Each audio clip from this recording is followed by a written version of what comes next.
ఢిల్లీలో, కాల్కటాలో, బాంబేలో పిల్లలు రాత్రిపూట బయట తిరగాలంటే భయపడతారని ఆడపిల్లలు.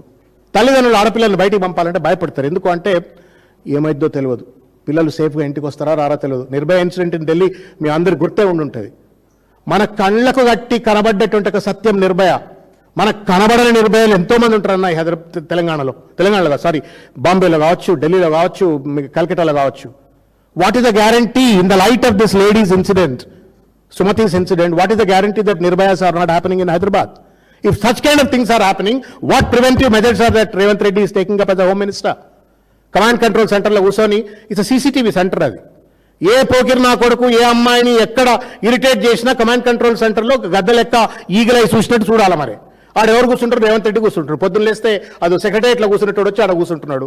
ఆయనకు సేవ చేసుకుంటేందుకు పోలీసులు తరించిపోతా ఉన్నారు అక్కడ. సో సర్వేలెన్స్ మర్చిపోయినారు, విజిలెన్స్ మర్చిపోయినారు, ఇంటెలిజెన్స్ మర్చిపోయినారు. సుమతి లాంటి గారు రోడ్ల మీదకి వస్తే ఇవాళ ఆమె పైన ఇవాళ పోకిరి నా కొడుకులు బయటకు వస్తూ ఉన్నారు.